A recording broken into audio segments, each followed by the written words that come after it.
Dans ce deuxième chapitre, on va parler destination et parcours, comprendre vision et roadmap. Et dans cette première sous-partie, on va parler de la destination. Pour que tu puisses bien mesurer la différence entre la destination et les objectifs, par exemple, et d'autres mots, je vais te proposer maintenant des comparatifs.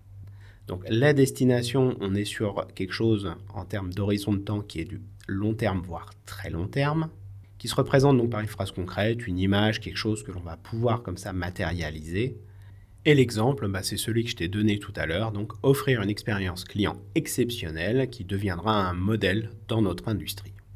La strate qui va se trouver en dessous, ça va être la mission. La mission, c'est quelque chose qui va être déjà du long terme, moyen terme. On est sur quelque chose de beaucoup plus proche en termes d'horizon de temps. Et finalement, la mission, ça va être les moyens qui vont permettre d'atteindre la destination. Et comme exemple de mission, on pourrait avoir résoudre rapidement et efficacement les problèmes des clients tout en dépassant leurs attentes à chaque interaction. On est déjà sur quelque chose, de beaucoup plus court, beaucoup plus réaliste quelque part en termes de réalisation à court terme. Les valeurs, elles n'ont pas d'horizon de temps. C'est quelque chose qui est valable tout le temps et qui va s'incarner au quotidien dans l'entreprise.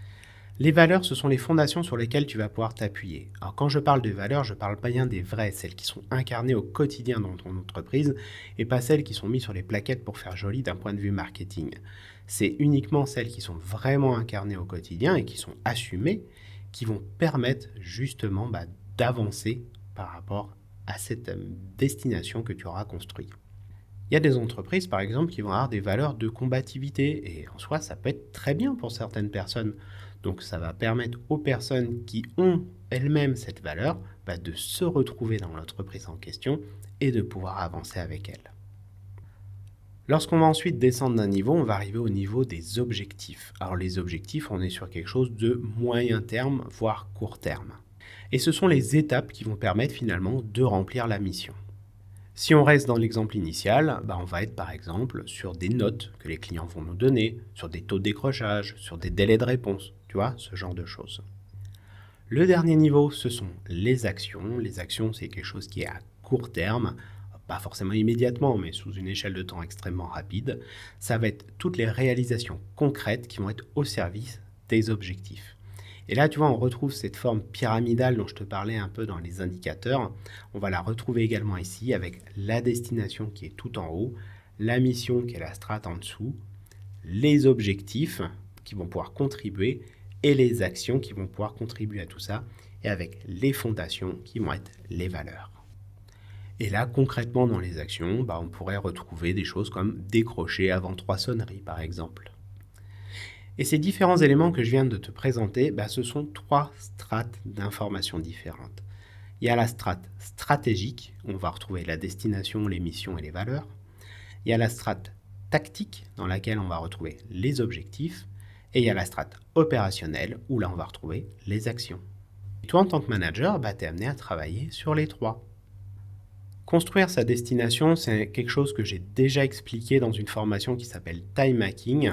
Ça fait partie des tout premiers modules, donc je te propose d'aller la revoir si tu as besoin de détails, mais je vais te faire un résumé déjà ici.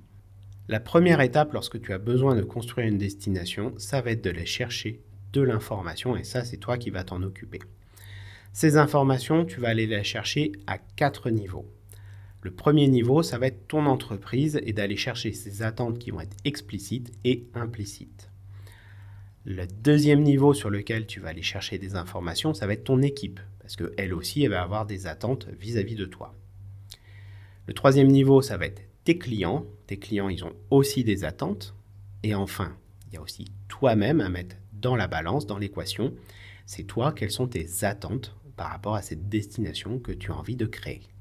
La deuxième étape, ça va être de lister une dizaine de propositions par rapport à ça, et ça, c'est quelque chose que tu peux faire en groupe si tu as envie.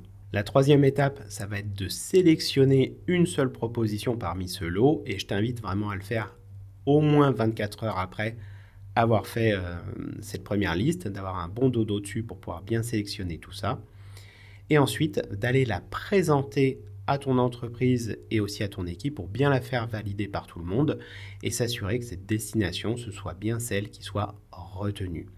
C'est vraiment un élément important parce que si tu obtiens comme ça l'aval de ton entreprise et de ton équipe, ça va être difficile après de contester les décisions qui seront prises, qui seront en accord avec cette destination que tu auras fixée. Donc je t'invite vraiment à faire cette phase de validation. Et une fois que tu as tout ça, tu as ta destination qui est créée et il n'y a plus qu'à la suivre. C'est tout pour cette vidéo. Si tu as besoin de plus d'informations sur la construction de la destination, je t'invite à revoir Time Hacking, c'est dans le premier module. Et sinon, on se retrouve dans la prochaine vidéo.